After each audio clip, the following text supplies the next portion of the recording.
नमस्कार दोस्तों, मेरा नाम है शेखर और स्वागत है आप सभी का हमारे YouTube channel Shekhar study point पर। दोस्तों, वीडियो को देखने से पहले अगर आपने चैनल को अभी तक सब्सक्राइब नहीं किया हुआ है तो दोस्तों चैनल को ज़रूर सब्सक्राइब कर लीजिएगा और साथ ही बेल आइकन भी ज़रूर दबाएगा। तो दोस्तों, आज हमारा पार्ट 12 है और इसमें हम देखने वाले हैं 112 महत्वपूर्ण प्रश्नों को। कल को 13 पार्ट होगा तो 113 प्रश्न देखेंगे। अगर आपने इसके अलावा और पार्ट नहीं देखे हैं तो दोस्तों प्लेलिस्ट में आकर ज़रूर से देख लीजिएगा। तो शुरुआत होगी दोस्तों उत्तराखंड के धमाकेदार प्रश्नों से। बाकी पीडीएफ आपको टेलीग्राम चैनल पर मिल जाएगी, डिस्क्रिप्शन में लिंक है। तो पहला प्रश्न है यहाँ पर, बीज बचाओ आंदोलन के प्रवर्तक के रूप में किसको जाना जाता है? तो बहुत ज़्यादा महत्वपूर्ण प्रश्न है दोस्तों, एग्जाम में आएगा। तो विजय जड़धारी आपको याद रखना है 1987 में। तो बीज बचाओ आंदोलन विजय जड़धारी 1987 याद रखिएगा। अगला है, उत्तराखंड में दर्जी को क्या कहते हैं? अब बताओ उत्तराखंड में दर्जी को क्या कहते हैं? ये हो जाएगा औजी। तो ऑप्शन नंबर डी। अगला, भैरव झाप शिला स्थित है। तो आपको बताना है इनमें से भैरव झाप शिला कहाँ स्थित है। तो दोस्तों इसका सही उत्तर हो जाएगा हमारा केदारनाथ। तो ऑप्शन नंबर ए हो जाएगा इसका बिल्कुल सही उत्तर। अगला है, राज्य में हिमोत्थान परियोजना किससे संबंधित है? शिक्षा, कृषि, पशुपालन या फिर पहाड़ी क्षेत्र के लोगों का जीवन स्तर सुधारना। तो यही हो जाएगा हमारा ऑप्शन नंबर बी, पहाड़ी क्षेत्र के लोगों का जीवन स्तर सुधारना। अगला है, प्रथम विधानसभा अध्यक्ष कौन थे? तो ये भी महत्वपूर्ण प्रश्न है। प्रथम विधानसभा अध्यक्ष थे दोस्तों, प्रथम विधानसभा अध्यक्ष। तो यहाँ पर क्योंकि प्रथम पूछा है तो निर्वाचित तो पूछा नहीं है, ये हो जाएगा हमारा प्रकाश पंत। तो ऑप्शन नंबर ए हो जाएगा हमारा बिल्कुल सही उत्तर। अगला प्रश्न है, लक्ष्मण झूला पुल ऋषिकेश का निर्माण कब हुआ था? तो दोस्तों ये हुआ था 1930 में, लक्ष्मण झूला पुल ऋषिकेश का। अगला प्रश्न है, तपोवन उत्तराखंड में कहाँ स्थित है? अब दोस्तों तपोवन तो उत्तराखंड में कहाँ स्थित है? तो वैसे तो 3-4 तपोवन है, लेकिन यहाँ पर ऑप्शन के हिसाब से हम जाएंगे ऋषिकेश की तरफ। तो ऋषिकेश हो जाएगा इसका सही उत्तर। अगला, बिस्सू मेला कहाँ लगता है? बिस्सू मेला कहाँ लगता है? तो दोस्तों ये हो जाएगा जौनसार बाबर। उत्तरकाशी है नहीं, उत्तरकाशी भी कर सकते हैं। ये हो जाएगा जौनसार बाबर। अगला है, उत्तराकाशी आप समझ गए होंगे। उत्तरकाशी में स्थित गोविंद बल्लभ वन्यजीव विहार कब स्थापित हुआ था? तो महत्वपूर्ण प्रश्न है। तो इसका सही उत्तर हो जाएगा दोस्तों 1955 में गोविंद वन्यजीव विहार की स्थापना हुई थी 1955 में। अगला प्रश्न है यहाँ पर, राज्य में भू अभिलेखों का नामकरण किस सॉफ्टवेयर से किया जाता है? तो ये भी महत्वपूर्ण प्रश्न है। भूलेख नहीं है, मोदी केयर भी नहीं है, यह है देवभूमि। अगला प्रश्न है, पार्वती ने शिव की प्राप्ति हेतु घोर तपस्या की थी कहाँ? ये आपको बताना है। बाकी सभी दोस्तों हरिद्वार के ऑप्शन है, जैसे चंडी मंदिर, माया देवी, कुशावर्त घाट या फिर बिलकेश्वर मंदिर। तो ये हो जाएगा दोस्तों बिलकेश्वर मंदिर में ऑप्शन नंबर ए। अगला है, गढ़ राजवंश किसकी श्रेष्ठ रचना है? तो दोस्तों गढ़ राजवंश किसकी श्रेष्ठ रचना है? ये हो जाएगा मौलाराम की है। तो मौलाराम की याद रखना आपको। अगला प्रश्न है, किस वीरांगना को कुमाऊं की लक्ष्मीबाई कहा जाता है? दोस्तों ये भी बहुत ज़्यादा महत्वपूर्ण प्रश्न है और इसका सही उत्तर हो जाएगा हमारा जिया रानी को कहा जाता है कुमाऊं की लक्ष्मीबाई। अगला प्रश्न है, उत्तराखंड में बुढ़ापे का स्वर्ग किस शहर को कहा जाता है? तो बुढ़ापे का स्वर्ग दोस्तों कहा जाता है मसूरी को नहीं, ये हो जाएगा देहरादून को। तो ऑप्शन नंबर डी हो जाएगा इसका सही उत्तर, बुढ़ापे का स्वर्ग देहरादून को। अगला है, कुमाऊं क्षेत्र में सिंचाई का सबसे प्रमुख साधन क्या है? नलकूप, कुआं, झील, नहर। तो ये हो जाएगा दोस्तों नलकूप, बाकी कुआं तो खैर। अगला है, उत्तराखंड में निम्न श्रेणी की कृषि भूमि को क्या कहा जाता है? उपराऊ, तलाऊ, जलाऊ या फिर खील। तो दोस्तों खील कहा जाता है, ऑप्शन नंबर डी। अगला प्रश्न है, कुमाऊं और नेपाल को कौन सी नदी अलग करती है? तो कुमाऊं और नेपाल को दोस्तों कौन सी नदी अलग करती है? वहाँ की भिलंगना, टिहरी, गंगा। गंगा कहाँ है यहाँ? तो ये हो जाएगा काली, ऑप्शन नंबर डी। यमुना सब उत्तरकाशी, भागीरथी, गंगा ये उत्तरकाशी, देवप्रयाग के बाद नाम पड़ता है गंगा का। अगला है, भारतीय इतिहास में अलकनंदा का दूसरा नाम क्या है? दोस्तों एग्जाम में पूछा गया था और महत्वपूर्ण प्रश्न है। कौशी की दोस्तों कोशिका है, जो अल्मोड़ा वाली कोशी, ये हो जाएगा हिरण्यवती। तो ऑप्शन नंबर डी हो जाएगा इसका बिल्कुल सही उत्तर, एग्जाम में प्रश्न बना था। और दोस्तों इससे पहले अगर आपने वीडियो को अभी तक लाइक नहीं किया तो लाइक जरूर से कर दीजिए। अगला प्रश्न है और वीडियो को अंत तक जरूर देखेगा। अगला प्रश्न है, पंवार वंश का चाणक्य किसे कहा जाता है? शिव प्रसाद डबराल, हरिकृष्ण रतूड़ी, अजय पाल या फिर पुरिया नैथानी। तो अजय पाल नहीं करना है, इसका क्षेत्र हो जाएगा पुरिया नैथानी को कहा जाता है पंवार वंश का चाणक्य। अगला है श्री मांडू सिद्ध कहाँ स्थित है। तो मांडू सिद्ध दोस्तों इसका क्षेत्र हो जाएगा हमारा देहरादून में है मांडू सिद्ध। अगला है उत्तराखंड राज्य की मुख्य खरीफ की फसल कौन सी है। तो मुख्य खरीफ दोस्तों ये हो जाएगा हमारा चावल। वैसे सभी खरीफ की फसल हैं, मक्का ये सब, मक्का तो वर्ष भर उगाया जाता है, इसका क्षेत्र हो जाएगा चावल। अगला है प्राचीन काल में बाड़ाहाट नाम से प्रसिद्ध तीर्थ का वर्तमान में क्या नाम है। दोस्तों कई बार एग्जाम में पूछा जाने वाला प्रश्न है, इसका क्षेत्र हो जाएगा बाड़ाहाट, सौम्य काशी। जी हाँ दोस्तों, ये कहा जाता है उत्तर काशी को। तो ऑप्शन नंबर बी हो जाएगा इसका बिल्कुल सही उत्तर। अगला प्रश्न है थारू जनजाति के लोग दोपहर के भोजन को क्या कहते हैं। कलेवा, जाड़, बेटी या फिर मिजनी। तो ये हो जाएगा ऑप्शन नंबर बी हमारा, मिजनी कहते हैं दोपहर के भोजन को। अगला किंग ऑफ कुमाऊं किसे कहा जाता है। तो किंग ऑफ कुमाऊं दोस्तों कहा जाता है हेनरी रैमजे को। तो ऑप्शन नंबर बी हो जाएगा इसका बिल्कुल सही उत्तर। अगला प्रश्न है वन एवं पंचायत प्रशिक्षण अकादमी कहाँ है। तो दोस्तों वन एवं पंचायत प्रशिक्षण अकादमी ये हो जाएगा नैनीताल के हल्द्वानी में। तो नैनीताल भी ऑप्शन में हो जाएगा हल्द्वानी। अगला हुड़का किस जनजाति का मुख्य वाद्य यंत्र है। तो हुड़का किस जनजाति का मुख्य वाद्य यंत्र है। तो ये हो जाएगा दोस्तों भोटिया, ऑप्शन नंबर ए। अगला उत्तराखंड राज्य में फल संरक्षण केंद्र कहाँ स्थित है। तो दोस्तों यहाँ पर मुक्तेश्वर भी है, भीमताल भी है, झिरौली भी और रामगढ़ भी ऑप्शन में है।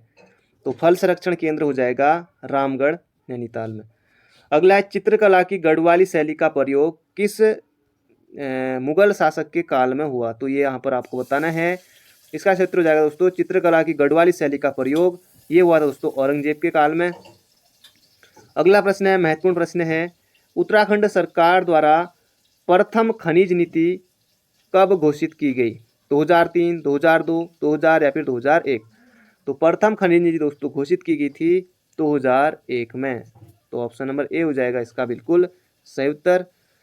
अगला गढ़वाल का चंदन किस व्यक्ति को कहा जाता है। तो ये भी महत्वपूर्ण प्रश्न है, और गढ़वाल का चंदन ये कहा जाता है हेमती नंदन। तो हेमती नंदन बहुगुणा को गढ़वाल का चंदन कहा जाता है। धरतीपुत्र, हिमपुत्र भी इनको कहा जाता है। अगला गोरखवाणी पुस्तक के रचयिता कौन है। तो गोरखवाणी पुस्तक लीलानंद कोटनाला, हरिकृष्ण रतूड़ी, हर्षपुरी या फिर सुदर्शन शाह। तो महाराजा सुदर्शन शाह आपको बिल्कुल याद रखना है, और इनमें सभासार ग्रंथ भी है इनका जो कि 7 खंडों में है। अगला है मृणाल पांडे का जन्म कहाँ हुआ था। तो ये भी महत्वपूर्ण प्रश्न है, और इसका क्षेत्र हो जाएगा पिथौरागढ़ उत्तराखंड नहीं करना है, इसका क्षेत्र हो जाएगा टीकमगढ़ मध्य प्रदेश। तो ऑप्शन नंबर सी हो जाएगा इसका बिल्कुल सही उत्तर। अगला प्रश्न है टिहरी बांध का निर्माण कब प्रारंभ हुआ था। तो ये भी महत्वपूर्ण प्रश्न है, कई बार एग्जाम में पूछा जा चुका है। 1972, 1978, 1980 या फिर 1975। तो इसका क्षेत्र हो जाएगा 1978 में टिहरी बांध का निर्माण। अगला सुंदरी देवी शक्तिपीठ कहाँ स्थित है। तो सुंदरी देवी शक्तिपीठ दोस्तों इसका क्षेत्र हो जाएगा ब्रह्मापुरी में। तो ऑप्शन नंबर बी हो जाएगा इसका बिल्कुल सही उत्तर। अगला है मायके की स्मृति में डूबी हुई नायिकाओं का हृदय विदारक गतिमय नृत्य कौन सा है। खुदेड़, चांचरी, केदारा या फिर खुदेड़। तो खुदेड़ हो जाएगा इसका सही उत्तर।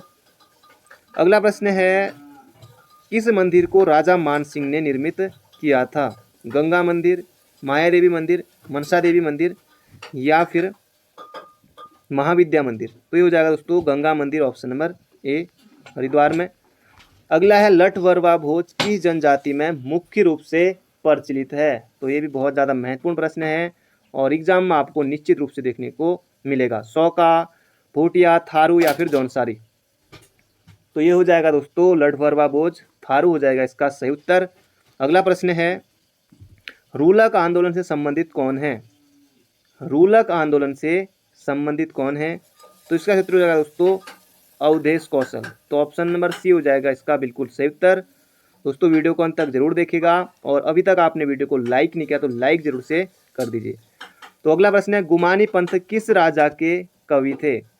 तो गुमानी पंथ दोस्तों सुदर्शन शाह के दरबार में भी रहे थे। जन्म हुआ था इनका 1790 में काशीपुर में। अगला प्रश्न है महारानी कर्णावती को नाक कटनी रानी किसने कहा था? तो ये कहा था दोस्तों शिव प्रसाद डबराल चारण ने। तो ऑप्शन नंबर ए हो जाएगा इसका बिल्कुल सही उत्तर। अगला प्रश्न है चांचरी क्या है? तो इनमें से आपको बताना है चांचरी क्या है, नृत्य है, संगीत है, साहित्य है या चित्रकारी है। तो दोस्तों इसका उत्तर जो लोग समूह की तैयारी नहीं करते वो भी बता देंगे और इसका सही उत्तर हो जाएगा हमारा नृत्य। अगला प्रश्न है दून घाटियाँ कहाँ स्थित है? निम्न हिमालय क्षेत्र में, महान हिमालय क्षेत्र में या फिर बाहा हिमालय क्षेत्र की तलहटी में। तो इसका सही उत्तर हो जाएगा हमारा ऑप्शन नंबर ए बाहा हिमालय क्षेत्र की तलहटी में। अगला प्रश्न है किस पवार शासक की मृत्यु मलेरिया के कारण हुई थी? किस पवार शासक की मृत्यु सड़क दुर्घटना में हुई थी? तो नरेंद्र शाह। किस पवार शासक की मृत्यु अलकनंदा में डूबने से हुई थी? तो श्याम शाह। और यहाँ पर पूछा है किस पवार शासक की मृत्यु मलेरिया के कारण हुई थी? ये हो जाएगा दोस्तों ललित शाह। ललित शाह। और आप बताइएगा चैट बॉक्स में कि चेचक से किस चंद्र शासक की मृत्यु हुई थी? तो ये आपको चैट बॉक्स में बताना है। अगला प्रश्न है 36 रकम 32 कलम की व्यवस्थाओं का उन्मूलन किसने किया?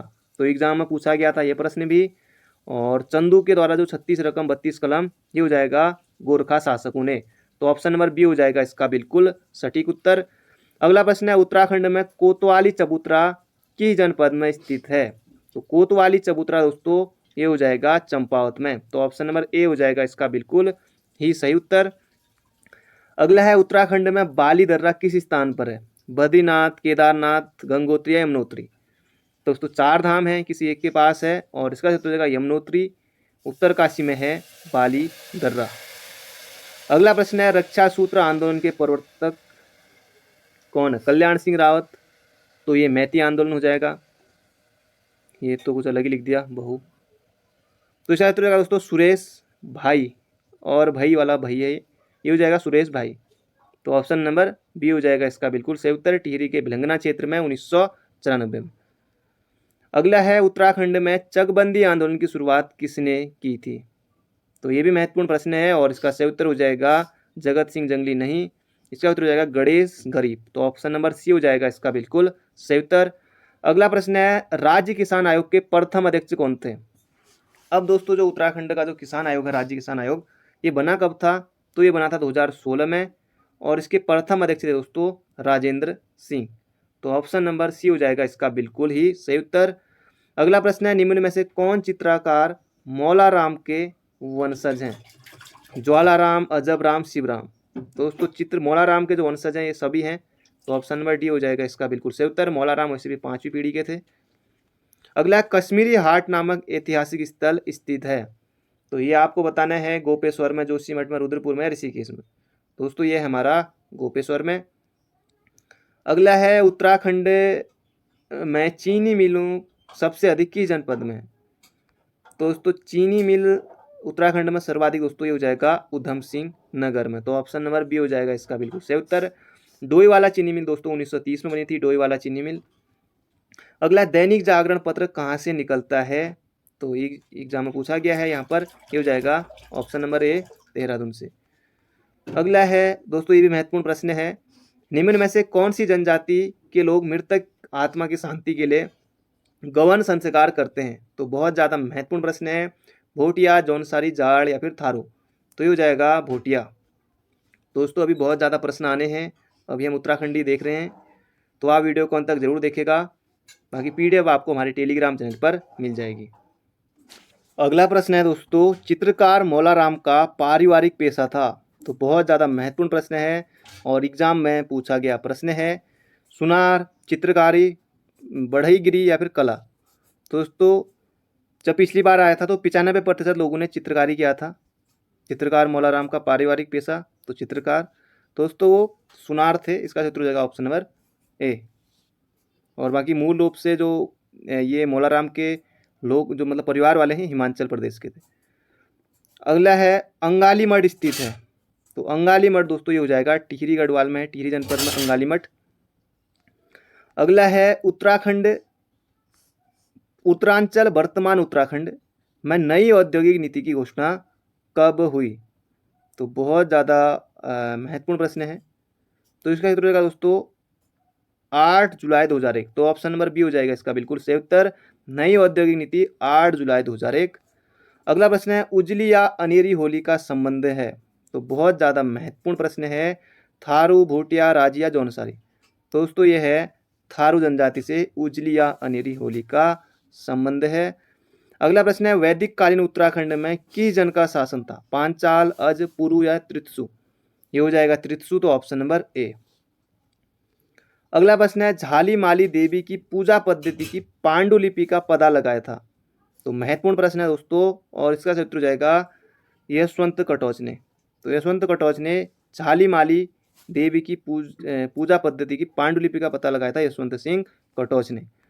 अगला, हमेल क्या है?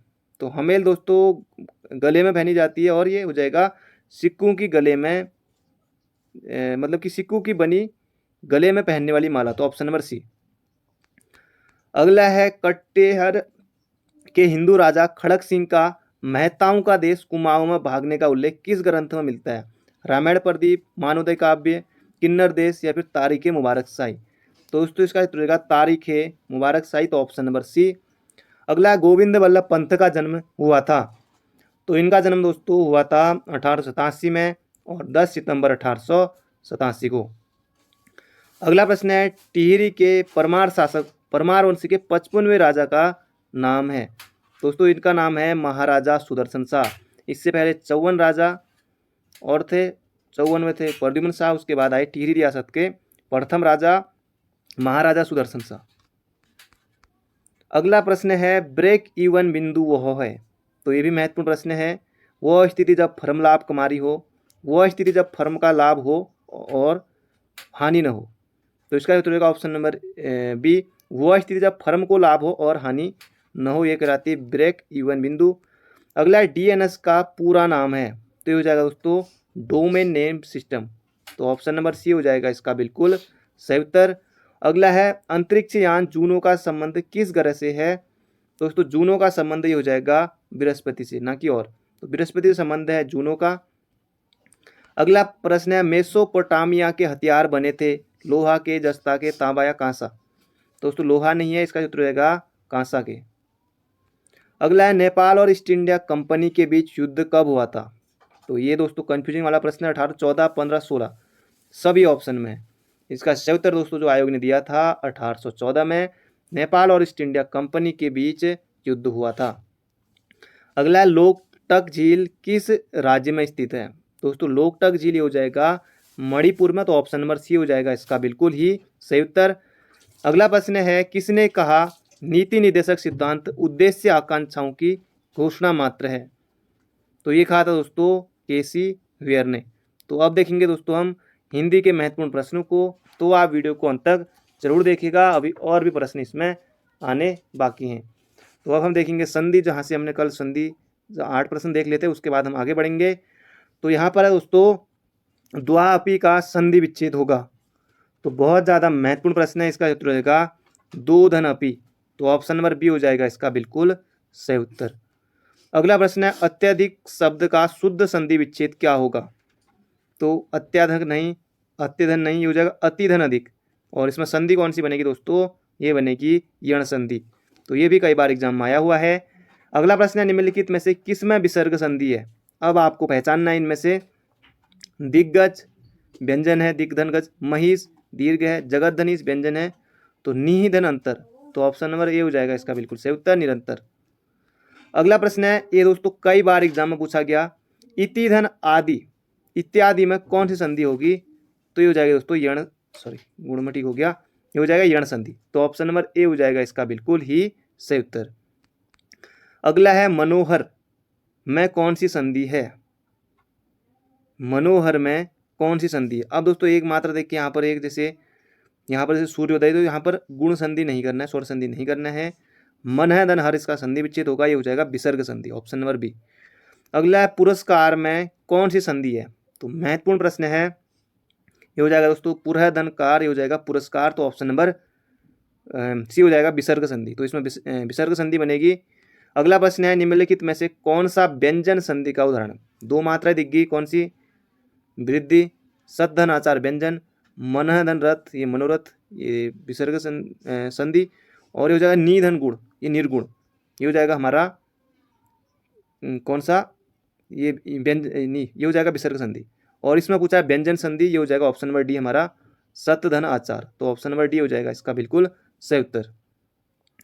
अगला प्रश्न है अन धन कृत का संधि विग्रह क्या होगा। तो इसका सही उत्तर हो जाएगा अन धन अधिकृत। पर दोस्तों दो में है, पर हलंत लगेगा, तो ऑप्शन नंबर बी। तो ये हो जाएगा इसका संधि विच्छेद। अगला कपि धन ईस, कपीस का सही संधि संयोजन है। तो ये हो जाएगा दोस्तों, कपीस आपको लिखना है, बस वर्तनी आपकी चेक होगी। ये हो जाएगा कपीस, ऑप्शन नंबर बी। अगला परोपकार शब्द का संधि विच्छेद होगा। तो ये भी महत्वपूर्ण प्रश्न है। ये दोस्तों पराधन नहीं, परोपधन नहीं, परोधन नहीं, ये हो जाएगा परधन उपकार। तो ऑप्शन नंबर डी हो जाएगा इसका बिल्कुल सही उत्तर। अगला प्रश्न है मनोधन रमा में संधि करने के बाद जो शब्द बनेगा उसका संबंध किस संधि से होगा। दोस्तों यहाँ पर दिख गया विसर्ग, तो सीधे विसर्ग, ऑप्शन नंबर ए। अगला चंद्रोदय शब्द में कौन सी संधि है। तो चंद्रधन उदय दोस्तों ये बनेगी हमारी गुण संधि, ऑप्शन नंबर डी। अगला प्रश्न है निम्नलिखित में से वृद्धि संधि। दोस्तों ये वृद्धि संधि दो मात्रा इधर दिख गई, तो वृद्धि संधि ऑप्शन नंबर। बाकी इनमें सब में दीर्घ संधि है, बाकी रजनी यतीन्द्र सूतार्ध दीर्घ संधि है, ये हो जाएगा ऑप्शन नंबर बी। अगला प्रश्न है सदाशय का सही संधि विच्छेद होगा। तो इनमें से बताना, इसका सूत्र हो जाएगा दोस्तों सत धन आशय, सद दो नहीं करना है, ये हो जाएगा सत धन आशय। व्यंजन संधि बनेगी सदाशय और व्यंजन संधि। अगला है निम्नलिखित में से सही संधि विच्छेद कौन सा है। तो इनमें से बताना है, ये हो जाएगा दोस्तों परम धन आत्मा, दीर्घ संधि बनेगी परम धन आत्मा परमात्मा। अगला प्रश्न है यहाँ पर दोस्तों, यहाँ पर फिर संधि है निम्नलिखित विकल्पों में से यह शुद्ध है। तो पराधीन का आपको यहाँ पर बताना है, परधन आधीन बिल्कुल नहीं, ये हो जाएगा परधन अधीन। तो पराधीन बनेगा ये, पराधीन दीर्घ संधि। अगला उच्चारण का सही संधि विच्छेद है। दोस्तों बहुत बार एग्जाम में आया हुआ प्रश्न है ये भी। तो ये हो जाएगा दोस्तों उत तो है, उच्च तो बिल्कुल नहीं करना, ये हो जाएगा उत्धन चारण, ऑप्शन नंबर डी।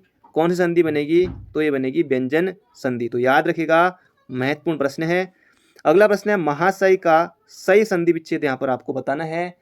तो दोस्तों ये इसका सूत्र हो जाएगा ऑप्शन नंबर सी महाधन आशय। तो ये बनेंगे हमारे महाशय। अगला है पावन शब्द का सही संधि विच्छेद है। पावन दोस्तों ये हो जाएगा पोधनन और पवन हो जाएगा पोधनन। तो अंतर है पावन और पवन, इसका उत्तर होगा ऑप्शन नंबर डी। अगला प्रश्न है उत्लास का सही संधि विच्छेद होगा, और इसमें संधि कौन सी होगी वो भी जानेंगे। उल तो भूल के भी मत करना, ये हो जाएगा उत्धन लास। तो ऑप्शन नंबर ए संधि बनेगी व्यंजन। अगला यण संधि यहाँ पर पूछा गया है, इनमें से कौन सी संधि आपको बतानी यण होगी। ये दोस्तों वृद्धि है, ये भी वृद्धि है, ये भी वृद्धि है, ये हो जाएगा यदि धन अपि, ये बनेगा यद्यपि। तो यदि धन अपि ये बनेगा हमारा यद्यपि, ये बनेगा यण संधि। तो ऑप्शन नंबर ए महत्वपूर्ण प्रश्न है, एग्जाम में आता है। अगला निम्नलिखित में से वृद्धि स्वर संधि कौन सा सही है। तो यहाँ पर दोस्तों इतना दिख रहा है, इतना बड़े में दो मात्राएं, तो ये हो जाएगा वृद्धि संधि। बाकी विद्यार्थी, पृथ्वी, यो महेंद्र, ये दीर्घ संधि के उदाहरण है। इसका उत्तर होगा ऑप्शन नंबर डी। अगला प्रश्न है दोस्तों, और भी प्रश्न है और वीडियो को अंत तक जरूर देखेगा। तो अगला प्रश्न है यहाँ पर बुद्ध के जीवन का संबंध किस राज्य में था, दिल्ली, कौशल या मगध। दोस्तों कौशल भी है, मगध भी है, तो ऑप्शन नंबर डी।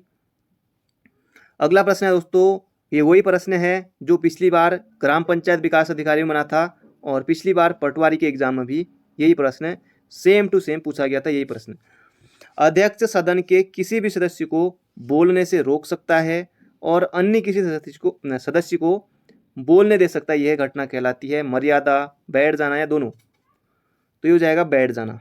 तो ऑप्शन नंबर ए हो जाएगा इसका बिल्कुल सही उत्तर। अगला प्रश्न है मदर टेरेसा का जन्म किस देश में हुआ था, भारत, ब्रिटेन, रूस या फिर अल्बानिया। तो इसका उत्तर रहेगा दोस्तों अल्बानिया में, ऑप्शन नंबर डी।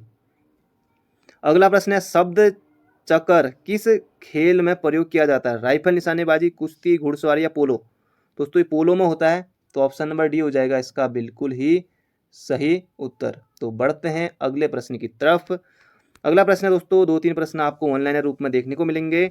बौद्ध ग्रंथों में त्रिपिटक की रचना किस भाषा में हुई है। तो ऑप्शन रहेगा पाली, प्राकृत, जो भी रहे। तो इसका उत्तर है पाली।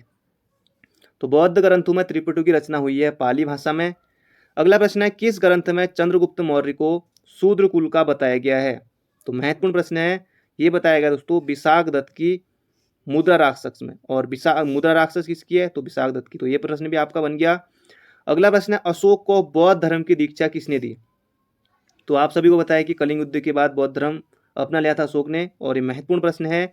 तो अशोक को बौद्ध धर्म की दीक्षा दी थी उपगुप्त ने। तो उपगुप्त याद रखिएगा, एग्जाम में निश्चित रूप से आपको देखने को मिलेगा। अगला प्रश्न है, छत्तीसगढ़ की बेला डीला की खाना प्रसिद्ध है किसके लिए। तो बहुत ज़्यादा महत्वपूर्ण प्रश्न है दोस्तों, ये हो जाएगा ऑप्शन नंबर बी, लौह अयस्क के लिए। अगला प्रश्न है, पिट्स इंडिया एक्ट कब पारित हुआ, 1767, 1784, 1773 या 1813। तो इसका उत्तर हो जाएगा 1773 में, तो ऑप्शन नंबर ए। अगला प्रश्न है दोस्तों, बहुत ज़्यादा महत्वपूर्ण प्रश्न है ये भी, सनत के द्वारा भूमि दान देना प्रारंभ किया गया किसके द्वारा, भास्कर वर्मन, प्रभाकर वर्मन, हर्षवर्धन या राजश्री। ये हो जाएगा हर्षवर्धन, ऑप्शन नंबर सी। अगला प्रश्न है दोस्तों, भारत का सबसे लंबा राष्ट्रीय राजमार्ग है। तो उस समय के हिसाब से दोस्तों 7 है, अब इसका नाम हो जाएगा 44। अगला प्रश्न है दोस्तों, गांधी जी का दांडी मार्च साबरमती से किस तिथि को प्रारंभ हुआ था और किस तिथि को दांडी पहुंचा था। बाकी ऑप्शन दोस्तों बेहद करीब करीब के हैं, और आप सभी को बताया कि 12 मार्च 1930 को दांडी मार्च शुरू हुआ था, और साबरमती से शुरू होकर 5 अप्रैल 1930 को दोस्तों दांडी पहुंचा था। तो ये आपको बिल्कुल याद रखना है, बहुत ज़्यादा महत्वपूर्ण प्रश्न है और आपको एग्जाम में फिर से देखने को मिलेगा।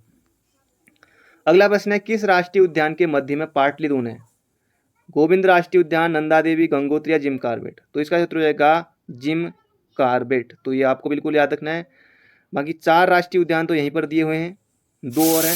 एक कौन सा है दोस्तों, एक तो फूलों की घाटी हो गया और एक हो गया राजा जी वाला, बाकी 4 यहीं पर दिए हुए हैं।